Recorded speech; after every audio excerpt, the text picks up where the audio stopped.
اعوذ باللہ من الشیطان اللعین الرجیم بسم اللہ الرحمن الرحیم الحمد للہ رب العالمین بارئ الخلائق اجمعین باعث الانبیاء والمرسلین والصلاة والسلام علی حبیبہ وخیرتہ حافظ سرہ ومبلغ رسالاتہ ابی القاسم محمد اللہم صلی علی محمد وعلی محمد وآلہ الاطیبین الاطہرین المنتجبین لا سیما بقیت اللہ فی الارضین واللعن الدائم على اعدائهم اجمعین من یومنا هذا الى قیام یوم الدین اما بعد یا عباد اللہ اوصیکم ونفسی بتقوی اللہ. سب سے پہلے میں آپ کو اور اپنے نفس کو تقوی الہی کی نصیحت کرتا ہوں. تقوی کا معنی یہ ہے کہ انسان اللہ سے خوف کرے، اللہ سے ڈرے، اور اگر تقوی آ گیا تو ساری مشکلات حل ہو جائیں گی. ساری جو مشکلات ہیں وہ تقوی نہ ہونے کی بنیاد پر. تقوی کا معنی یہ ہے کہ اللہ کی نافرمانی سے بچے. ڈرنے کا مطلب نہیں کہ ڈرے، جیسے کہ انسان ڈر جاتا ہے اور ڈر کے بیٹھ جائے، یہ مفہوم نہیں ہے. اللہ سے ڈرنے کا مطلب یہ ہے کہ اس کی نافرمانی نہ کرے، یعنی واجبات کو انجام دے اور محرمات سے بچے اور پرہیز کرے. اور اس سے بڑھ کے تقوی کیا ہو سکتا ہے کہ انسان اگر اطاعت پروردگار، اطاعت رسول کرتے ہوئے ولایت ائمہ ہدیٰ علیہم السلام کو تسلیم کرے. بہرحال یہ تقوی کی بات ہے. اور اس کے بعد یہ آج کے عمل کی بات، جو قربانی ہوئی ہے، یہ سب سے اہم مسئلہ ہے. اس کی میں ایک تاریخ بیان کرتا ہوں مختصر، تاکہ ہمارے بچوں کو، نوجوانوں کو یہ تاریخ یاد رہے اور معلوم رہے. قربانی کا سلسلہ جناب آدم علیہ السلام کے زمانے سے شروع ہو چکا تھا. بہت پرانا یہ سلسلہ ہے، یہ نیا نہیں ہے. جناب ابراہیم کے زمانے میں قربانی ہوئی، یا دوسری قربانی. جناب آدم علیہ السلام کے زمانے میں جو قربانی ہوئی ہے وہ دو بھائی تھے. جناب آدم علیہ السلام کے بیٹے حابیل اور قابیل، دونوں نے اللہ کی راہ میں قربانی پیش کیا. جناب حابیل کے پاس جانور اور مویشی وغیرہ زیادہ تھے، اور قابیل کے پاس جو ہے اناج وغیرہ کھیتی باڑی تھی. دونوں نے اللہ کی راہ میں قربانی دیا. جناب حابیل علیہ السلام، انہوں نے اللہ کی راہ میں جو قربانی دی ایک بہترین جانور کے ذریعے سے، بہترین جانور اللہ کی راہ میں دیا. اور جو ان کے بھائی تھے قابیل، انہوں نے ذرا سا قربانی دینے میں تساہلی سے کام لیا. انہوں نے اناج اللہ کی راہ میں قربانی دیا، تو اناج جو اچھا نہیں تھا، یوں ردی قسم کا جو تھا وہ اٹھا کے دے دیا. آپ دیکھتے ہوں گے اللہ کی راہ میں بہت سے لوگ جو چیز ریٹائر ہو جاتی ہے وہی اٹھا کے دے دیتے ہیں. دو کردار دیکھیے جناب آدم کے بیٹوں سے ملا ہے، ایک حابیل اور ایک قابیل. اب اختیار ہے، چاہے حابیل کی سیرت اختیار کر لیں چاہے قابیل کی. حابیل نے کیا کیا؟ بہترین جانور دیا اللہ کی راہ میں، اور جناب حابیل کے بھائی نے جو گندم گیہوں ہوتا ہے، گیہوں کوئی اچھے قسم کا نہیں تھا، اسے قربانی دے دیا۔ اللہ نے جو قربانی قبول کیا وہ جناب حابیل کی، کیونکہ اللہ کی راہ میں بہترین چیز عطا کی ہے، اخلاص کے ساتھ عطا کی، اس لیے کہ بہترین چیز اسی وقت عطا کرے گا جب اخلاص ہوگا، اور اگر اخلاص نہیں ہے، دباؤ میں دیا جا رہا ہے، جیسے چندہ بعض لوگ دباؤ میں دیتے ہیں، غور فرما رہے تو چندہ کیسا ہوتا ہے آپ دیکھتے ہی ہیں، لیکن جو واقعاً خلوص سے دیتا ہے وہ چاہتا ہے میں کیا دے دوں راہ حسین ابن علی میں، عزاداری میں کیا میں صرف کر دوں۔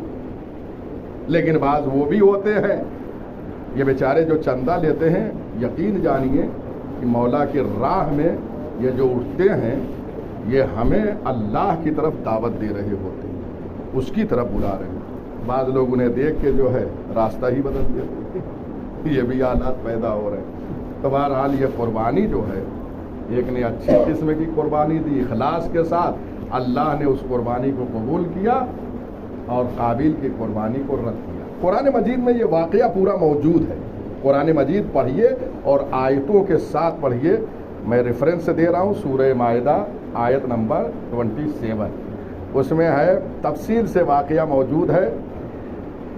اذ قربا قربانا فتقبل من احدہما، دونوں بھائیوں نے اللہ کی راہ میں قربانی دی، فتقبل من احدہما، ایک کی قربانی قبول ہوئی، اور کون تھے؟ جناب حابیل۔ ولم یتقبل من الآخر، اور دوسرے سے قربانی قبول نہیں ہوئی، وہ کون تھے؟ قابیل۔ قال لأقتلنک، اب قابیل کی قربانی قبول، قابیل قربانی قبول سب کافی سے ہیں، قبول نہیں ہوئی۔ اب قابیل نے اپنے بھائی سے کہا میں تمہیں ضرور ضرور قتل کر دوں گا۔ دیکھ رہے سگے بھائی ہیں، ایک کی قربانی قبول ہوئی اللہ کی راہ میں، ایک کی نہیں ہوئی، تو بھائی حسد کرنے لگا، قابیل حاسد ہو گیا۔ اس کا مطلب یہ ہے کہ دو سگے بھائیوں میں بھی حسد ہو سکتا ہے، اور قرآن نے نقل کیا ہے، تاریخ موجود ہے، آیات قرآنی میں یہ قرآن کی آیت پڑھ رہا ہوں، دونوں بھائیوں نے۔ تو اب حابیل نے کیا جواب دیا؟ انہوں نے کہا میں کیا کروں، انما یتقبل اللہ من المتقین، اللہ متقین سے قبول کرتا ہے قربانی، جو ہے اللہ کس سے قبول کرتا ہے؟ متقین سے۔ بس یہی سے ایک بات واضح ہو گئی، قربانی اللہ کس سے قبول کرے گا؟ متقین سے، جو متقی ہوگا اسی کی قربانی قبول ہے، اور نہیں تو زحمت ہی زحمت ہے۔ اور فرما رہے تو یہاں دو قربانیوں کا سلسلہ، آپ ضرور قرآن مجید میں ان آیات کو پڑھیے، میں ایک آیت میں نے پڑھی ہے اور وہاں مسلسل ہے۔ پھر کیا کیا؟ قابیل نے حابیل کو قتل کر دیا حسد کی بنیاد پر، اس کی قربانی قبول نہیں ہوئی تو حسد کرنے لگا، بھائی حاسد بن گیا اور قتل کر دیا۔ قتل کے بعد اتنا مجبور ہو گیا کہ کیسے دفن کرے یہ بھی نہیں معلوم۔ اللہ نے دو غراب اور کوے کو بھیجا، ایک دوسرے نے دوسرے کو قتل کیا، پھر ایک نے جو ہے وہ مٹی ہٹائی اور قبر کھودنے کا جو ہے طریقہ بتایا۔ اللہ یہ بیچارہ مسلمان بتائیے دفن کرنے کے لیے کس سے سیکھ رہا ہے؟ کوے سے سیکھ رہا ہے، جانور سکھا رہا ہے۔ یعنی جب انسان انسانیت سے گر جاتا ہے تو جانور سبق دیتے ہیں، بہت اہم چیز ہے۔ جب انسانیت سے، آج بھی بہت سے انسانیت سے لوگ گر چکے ہیں، جب گر جاتے ہیں تو ان کی کوئی ویلیو نہیں ہوتی۔ اب آئیے اس کے بعد دوسری قربانی جو ہے، جناب ابراہیم علیہ السلام کے زمانے میں باپ نے خواب میں دیکھا، یہ بھی قرآن مجید میں واقعہ موجود ہے، اور میں ریفرنس دے رہا ہوں کہ آپ وہاں جا کے دیکھیے گا، سورہ صافات آیت نمبر 102 102، وہاں جا کے آپ دیکھیے جناب ابراہیم علیہ السلام نے اپنے بیٹے سے کہا کہ میں نے خواب میں دیکھا ہے میں تجھے ذبح کر رہا ہوں، فانظر ماذا ترى، تمہاری اس سلسلے میں کیا رائے ہے؟ باپ نے بیٹے سے اپنا خواب نقل کیا تو کہا کیا رائے ہے؟ کس سے پوچھا؟ ایک ایک لفظ پہ قرآن مجید کے غور کیجئے. اس کا مطلب یہ ہے کہ باپ ٹھیک ہے، باپ ہوتا ہے، لیکن جب بیٹا جوان ہو تو اس سے مشورہ کر لینا چاہیے. جناب ابراہیم علیہ السلام نے اپنے بیٹے سے خواب کو بیان کیا اور کہا میرے لال تمہاری رائے کیا ہے؟ اور فرما رہے ہیں یعنی باپ جو ہے بیٹے کی رائے معلوم کر رہا ہے. اس کے بعد اب بیٹا بھی ایسا ہو کہ باپ کی مخالفت نہ کرے. جناب ابراہیم علیہ السلام کے بیٹے نے کیا کہا؟ یا ابتف الماتومر ستجدنی انشاءاللہ من الصابرین. بابا جو آپ کو حکم پروردگار ہو آپ کر گزریے، انشاءاللہ آپ مجھے صبر کرنے والوں میں سے پائیں گے.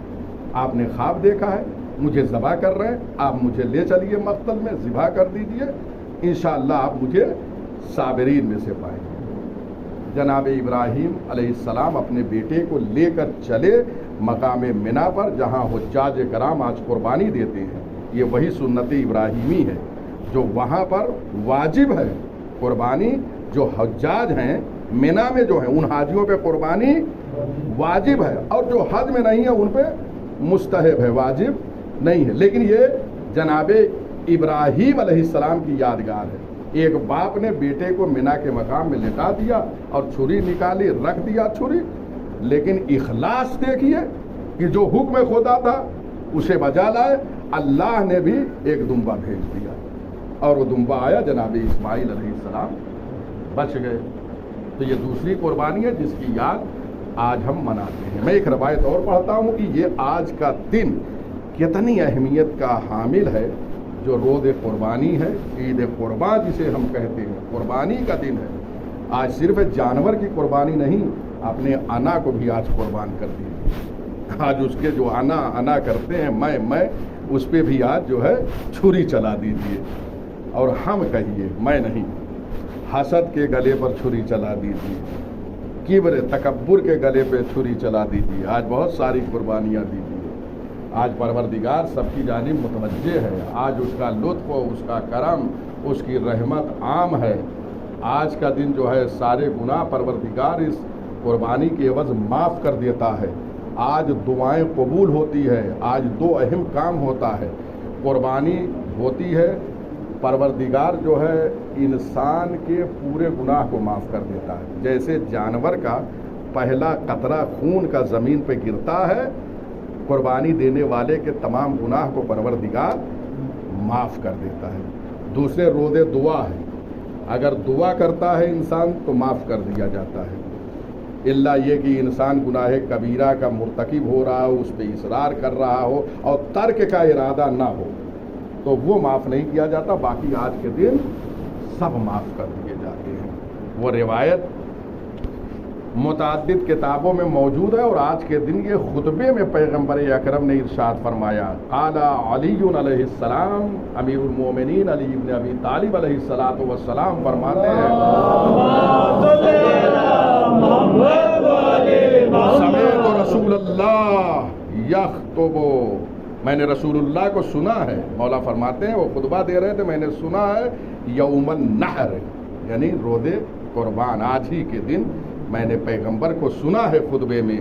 وہوا یقول، وہ فرما رہے تھے، ھذا یوم السج والعج، آج کا دن یہ سج کا دن ہے اور عج کا دن ہے.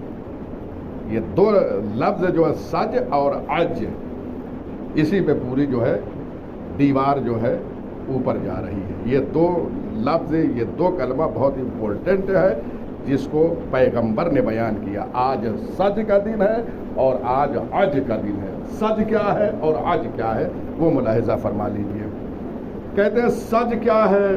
کہتے ہیں سج کا معنی یہ ہے کہ وَالسَّجْ مَا يُحْرِقُونَ فِيهِ مِنَ الدِّمَاءِ. سج کا معنی ہے آج کے دن یہ جو خون بہایا جاتا ہے جانور کا، اس میں انسان فَمَنْ صَدَقَتْ نِيَّتُهُ، جس کی نیت سچی ہوتی ہے، صدق نیت سے قربانی کرتا ہے، تو پروردگار کیا کرتا ہے؟ کانت اول قطرۃ لہ کفارۃ لکل ذنب، جیسے ہی پہلا خون کا قطرہ گرا سارے گناہوں کا یہ کفارہ قرار پاتا ہے. ایک قطرہ خون، کتنی اہم قربانی. تو یہ سچ کا معنی ہے، یعنی سچی نیت سے انسان جب قربانی کرتا ہے تو اللہ اس کے سارے گناہ کو، اس کا مطلب یہ ہے کہ دکھانے کے لیے بڑے بڑے بکرے لانے کی ضرورت نہیں ہے. اللہ اخلاص کو دیکھتا ہے، تقوی کو دیکھتا ہے، لہذا اس کی راہ میں سچ یعنی صدق نیت سے، نیت سچی ہو، خالص ہو تو پروردگار سارے گناہ کو معاف کر دیتا ہے. دوسرے عج ہے، آج کہتے ہیں الدعا فعجو اللہ، آج کے دن اللہ سے یہاں بیٹھ کے دعا کرو، اسے آج کہتے ہیں. جو دعا کرے گا تو مولا فرماتے ہیں کہ پیغمبر سے میں نے سنا ہے کہ پیغمبر نے فرمایا فوالذی نفس محمد بیدہ، قسم ہے اس ذات کی جس کے قبضہ قدرت میں محمد کی جان ہے، لا ينصرف من هذا الموضع احد، کوئی اپنے مقام سے نہیں اٹھے گا الا مغفورا لہ، مگر یہ کہ اللہ اسے معاف کر دے گا، اس کے گناہوں کو معاف کر دے گا. آج دعا قربانی سے معاف ہو رہا. اگر کوئی قربانی نہیں دے رہا ہے، اب کہیں گے کہ قربانی سے تو معافی ہو رہا، پھر دعا کی کیا ضرورت ہے جب ایک جگہ معاف کر دیا گیا. اس لیے ہے ہر طریقے سے سوال کرنے والے لوگ، تو اگر گناہ اس سے معاف کر دیا گیا تو پھر دعا کی ضرورت ہی کیا ہے؟ جب یہاں معاف ہو گیا تو ضروری نہیں ہے کہ سب قربانی کریں. کیا سب قربانی کر رہے ہیں؟ اگر جو قربانی نہیں کر رہا ہے اس کا گناہ کیسے معاف ہوگا؟ دعا کے ذریعے. یا جو قربانی بھی کر رہا ہے اگر وہ دعا بھی کر رہا ہے تو پروردگار اس کے عوض میں ثواب لکھ دیتا ہے. اور فرما رہے ہیں یہ سب اہم تھے. تو پیغمبر نے لفظ سج اور لفظ عج، یہ دو لفظ کے ذریعے سے بہت اہم پیغام دیا ہے کہ قربانی سچی نیت کے ساتھ ہو، اور آج کے دن جو ہے انسان دعا کرے، اپنی جگہ سے اٹھے گا نہیں، اور اللہ سارے گناہوں کو اس کے معاف کر دے گا. مگر یہ کہ کوئی انسان یہ سوچے بیٹھا ہو لیکن فلاں گناہ میں کرتا رہوں گا، اگر یہ کوئی سوچ کے بیٹھا تو پھر پروردگار معاف نہیں کرے گا. تو آپ نے ملاحظہ فرمایا. اچھا یہ یوم نحر یہ کیوں رکھی گئی، یہ قربانی کیوں ہے؟ کہتے ہیں قربانی روایت میں ہے اس لیے رکھی گئی تاکہ آج کے دن لوگ مساکین جو مسکین ہیں، ضعیف ہیں، کمزور ہیں مالی اعتبار سے، ان کو جو ہے گوشت دے سکیں، ان کو اطعام کر سکیں. تو فلسفہ قربانی کیا ہے؟ مسکینوں کو دیا جائے گوشت تاکہ وہ شکم سحر ہو سکے. یہ اس لیے یہ فلسفہ ہے اللہ نے جو قربانی رکھی ہے. بہرحال ان کے بھی حقوق ہیں مساکین کے، اپنے پاس ہی سارے گوشت نہ رکھیے، ثواب کے لیے ان کو بھی دیجیے، دوسرے حضرات کو دیجیے، اس میں شامل کریے، اپنے لیے بھی رکھیے. یہ فلسفہ قربانی ہے. بسم اللہ الرحمن الرحیم. قل هو اللہ احد اللہ الصمد لم یلد ولم یولد ولم یکن له کفوا احد. اللهم صل علی محمد وعلى آل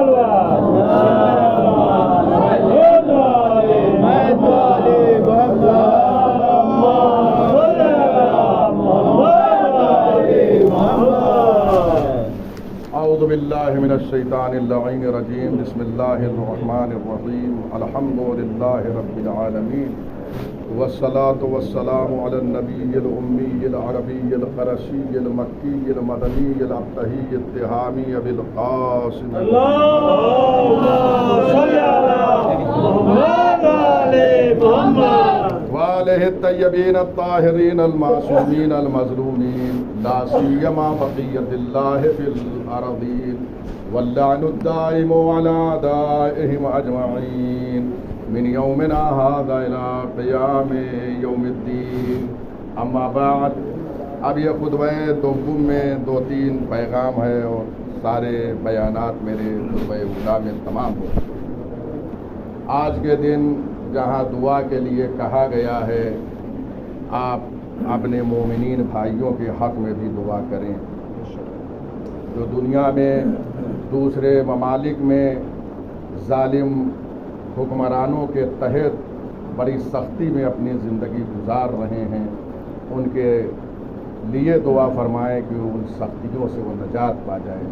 یا وہ مومنین جو ظالم حکمراں کے جیلوں میں اسیر ہیں، بے گناہ قید کر دیے گئے ہیں، ان کی کوئی خطا نہیں، وہ صرف یہ کہتے ہیں کہ ہمارا رب اللہ ہے، محمد مصطفیٰ ہمارے رسول ہیں اور علی مرتضیٰ ولی خدا ہیں۔ اسی خطا کی بنیاد پر، یہ خطا ہے جس کی بنیاد پر انہیں ان کی نظر میں اس کی بنیاد پر وہ اسیر کر دیے گئے ہیں۔ بہت سے ممالک آپ نگاہ اٹھا کر دیکھیے۔ بہرحال آج یہ اہم دن میں پروردگار سے یہی دعا کریے کہ ان سب کو نجات ملے، اور جتنے بھی ظالم حکمراں دنیا میں اللہ کے نیک بندوں پر ظلم کر رہے ہیں، ان کو پروردگار ایسی موت دے کہ دنیا کے لیے وہ عبرت بن جائے۔ بہرحال یہ ظالمین یہ سمجھ رکھے ہیں کہ دنیا سے جانے والے نہیں ہیں، جبکہ بہت ساری عبرتیں موجود ہیں۔ بہت سے ظالم حکمراں دنیا سے جا چکے، آج ان کی قبروں پر پلٹ کر جانے والا کوئی نہیں ہے، ان کا کوئی نام و نشان نہیں ہے۔ یہ سارے حکمراں جو ظلم کر رہے ہیں، یہ سمجھ رہے ہیں کہ پروردگار راضی ہے، ہرگز نہیں، یہ مہلت دے رہا ہے، یہ تمہارے لیے مہلت ہے۔ انشاءاللہ جب وہاں پلٹ کر جائیں گے تو عذاب علیم ان کے لیے ہے، دردناک عذاب ہے۔ تو آج اپنے مومن بھائیوں کے لیے دعا کیجیے۔ اور اس کے بعد آج جو ایک اہم پیغام ہے وہ یہ ہے کہ ہمارے یہاں عید جو ہے وہ 4 ہے۔ عید جو ہے وہ 4 ہے۔ ایک جمعہ کے دن عید کا دن ہے، یہ جمعہ جو پڑھنے جاتے ہیں یہ جمعہ کا دن عید کا دن ہے۔ دوسری عید جو ہے عید الفطر ہے، جو رمضان مبارک کے بعد ہے، اور تیسری عید جو ہے عید قربان ہے، اور چوتھی عید جو ہے وہ عید غدیر ہے جو آنے والی ہے۔ 3 عیدوں میں تو سارے مسلمان جو ہے خوشیاں مناتے ہیں، اور چوتھے کو سب بھولے بیٹھے ہیں۔ تو ٹھیک ہے، تمہیں 3 مبارک ہو، تم 3 لیے بیٹھے رہو۔ اور یہ عید غدیر جو ہے سب نہیں مناتے۔ جنہوں نے عالم ارواح میں، عالم ذر میں ولایت علی کا اقرار کیا تھا، وہی جب دنیا میں تشریف لائے تو انہوں نے علی کی ولایت کو قبول کیا ہے، اور وہی غدیر مناتے ہیں، وہی عید غدیر مناتے ہیں، وہی جشن مناتے ہیں۔ یہ خوشیاں سب کو نصیب نہیں ہے۔ تو یہ ہمارے یہاں 4 عید ہے، اور معصوم نے روایت میں فرمایا ہے کہ یہ 4 عید ہے۔ چنانچہ راوی کہتا ہے کہ دخلت علی ابی عبداللہ، میں امام صادق علیہ السلام کی خدمت میں حاضر فقلت للمسلمین عید غیر یوم الجمعہ، مولا کیا مسلمانوں کے لیے کوئی اور عید ہے جمعہ کے علاوہ، عید فطر کے علاوہ، عید الاضحیٰ کے علاوہ، کیا اور کوئی عید ہے؟ قال نعم، ہاں ایک عید اور ہے، الیوم الذی نصب فیہ رسول اللہ امیر المؤمنین، ہاں ایک عید اور ہے کہ جس میں رسول اللہ نے امیر المؤمنین کو ولایت کے لیے، اپنی جانشینی کے لیے نصب کیا ہے۔ لہذا یاد رکھیے، ہمیشہ میں یہ جملہ کہتا ہوں، ابھی میں نے شہر میں جو میرے اسپیچ وغیرہ ہوتے ہیں، دروس وہاں ہوتے ہیں، اس میں نے یہ بیان کیا کہ حضرت علی کو ہمیشہ امیر المومنین کے لقب سے یاد کیا کرو۔ امیر المومنین کیوں؟ اس لیے امیر کے معنی حاکم، جانشین، ولی کے ہیں۔ یہ جب آپ کہیں گے تو فوراً غدیر کا تصور ذہن میں آئے گا، کیونکہ امیر المومنین، پیغمبر اکرم نے یہ ارشاد فرمایا تھا کہ جاؤ علی کو امیر المومنین کہہ کے سلام کرو، مبارکباد دو، یہ ارشاد فرمایا تھا۔ اور یاد رکھیے، خدا کی قسم، ابھی میں نے 3 آرٹیکل لکھے ہیں اور سوشل میڈیا پہ انشاءاللہ پورے اہل سنت کے کتابوں سے ہے، اور میں نے یہ ثابت کیا ہے کہ غدیر جو ہے وہ تواتر سے ثابت ہے۔ تواتر کا مطلب یہ ہے، اہل سنت اور شیعہ کے یہاں حدیث تواتر اس حدیث کو کہتے ہیں جس کو کوئی انکار نہیں کر سکتا، بلکہ بعض لوگوں نے کہا ہے کہ جو پاگل ہی ہوگا وہ انکار کرے گا۔ تو حدیث غدیر یعنی آپ تاریخ اسلام میں، اسلام کے دامن میں جتنی روایتیں ہیں کوئی روایت تقویت میں اور طاقت میں غدیر کے برابر نہیں ہے، کیونکہ کثرت سے نقلیں کرنے والے غدیر کو ہیں۔ 110 صحابہ کرام نے حدیث غدیر کو نقل کیا ہے، کسی روایت کو اتنے زیادہ صحابہ نے نقل نہیں کیا، 110 لوگوں نے۔ حدیث ثقلین یہ بھی تواتر سے ہے، لیکن 80 لوگوں نے نقل کیا ہے، سب سے زیادہ نقل کرنے والے غدیر کو۔ لہذا میں نے سب سے پہلے اہل سنت کے لیے اتمام حجت کے لیے، اور تینوں جو ہیں انشاءاللہ وہ ٹائپ ہو رہے ہیں اور سوشل میڈیا پہ سارے اپلوڈ ہوں گے، ارسال کیے جائیں گے، بھیجے جائیں گے۔ سب سے پہلے ان کو بتانے یہ ہے کہ حدیث غدیر جو ہے وہ تواتر سے ہے۔ اس کے بعد جب ثابت ہو گئی غدیر ان کے لیے، تو اب ادھر ادھر مولا کے معنی میں دائیں بائیں ہو رہے ہیں۔ پھر میں نے ثابت کیا اہل سنت کی کتابوں سے کہ مولا کے معنی جو ہے ولی کے ہیں، سرپرست ہیں۔ دوسرا آرٹیکل اس پہ لکھا۔ اس کے بعد تیسرا آرٹیکل لکھا ہے کہ اہل سنت کی تقریباً 100 سے زیادہ کتابوں میں، 150 سے زائد کتابوں میں غدیر کا تذکرہ موجود ہے، جس میں میں نے خود 40 کتابوں کا ریفرنس دیا ہے، اور 40 کتابوں سے میں نے کچھ کتابوں کی باتوں کو بھی وہاں نقل کیا ہے۔ الحمدللہ یہ ساری باتیں ہوئی ہیں، اور انشاءاللہ وہ جب آ جائیں گے تو آپ ملاحظہ فرمائیں گے، اپنے اہل سنت بھائیوں کو بھی دیجیے تاکہ راہ ہدایت کی طرف وہ آ جائیں۔ آج کل الحمدللہ سوشل میڈیا سے بہت سارے مسائل حل ہو جا رہے ہیں۔ آپ اسی سال دیکھیے کہ ماہ مبارک رمضان میں تراویح کے مسئلے پہ بہت سے اہل سنت نے انکار کر دیا تراویح کا، آپ نے دیکھا ہوگا، اس پہ بحث ہو رہی۔ تو ایسے ہی سوشل میڈیا پہ جو بیٹھے رہتے ہیں نا، تو دینی کام کریں، اسلام کا پیغام عام کریں، علماء کی تحریروں کو بھیجیں، علماء کی تقریروں کو بھیجیں۔ ایک میں ابھی آپ سرچ کیجئے گوگل پہ، ہمارے لکھنؤ میں دار الندوہ ہے، سب جانتے ہیں، مشہور ہے، وہاں کے ایک عالم سلمان ندوی، سلمان ندوی کی 8 منٹ کی غدیر پہ ایک تقریر ہے، اسپیچ ہے، سوشل میڈیا پہ موجود ہے، اور انہوں نے ثابت کیا ہے کہ غدیر جو شیعوں کا عقیدہ ہے وہ صحیح ہے۔ بہت بڑے عالم ہیں، کہتے ہیں کہ بلکہ یہ جملہ ان کا موجود ہے، اے اہل سنت تمہیں دھوکہ دیا گیا ہے۔ لوگ یہ کہتے ہیں کہ حدیث غدیر شیعوں کی گڑھی ہوئی ہے، تمہیں دھوکہ دیا گیا ہے۔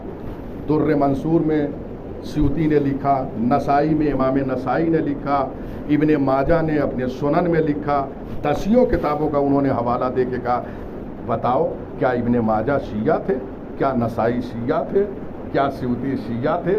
آپ اسے سنیے ضرور، اور اس کے سوشل میڈیا پر دوسری جگہوں پہ وائرل کیجئے تاکہ برادران اہل سنت اس کو سنیں اور حقیقت تک پہنچے، کیونکہ ان کے عالم نے اور سب مولا کے معنی میں بھی بتا دیا کہ مولا کا معنی بھی دو سوچ کے نہیں ہے، حاکم و سرپرست امام کے ہیں، سب بیان کر دیا ہے آپ ادھر۔ اور اگر نہ ملے تو مجھے کال کیجیے، انشاءاللہ میں آپ کو جو ہے لنک بھیج دیتا ہوں، آپ سنیے اور دوسروں تک سوشل میڈیا پر اس کو بھیجیے۔ بہرحال یہ عید غدیر، عید اللہ الاکبر، جس کو ہم تنہا منانے والے ہیں، ابھی تو سب شریک ہیں۔ کتنے افسوس کا مقام ہے، ایک باپ ایک بیٹے کو لے کر تنہائی میں جا رہا ہے اور مقام منی پر لٹا دے رہا ہے، تو سب عید مناتے ہیں۔ مجمع نہیں تھا، باپ اور بیٹے جا رہے ہیں، اور جہاں 1,20,000 کے مجمع میں علی کو ولی بنایا ہے رسول اللہ نے۔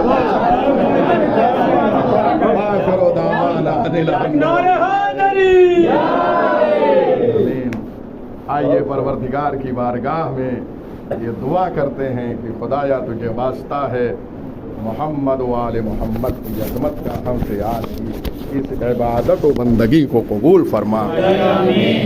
پروردگارہ تجھے واسطہ ہے محمد و آل محمد کی عظمت کا،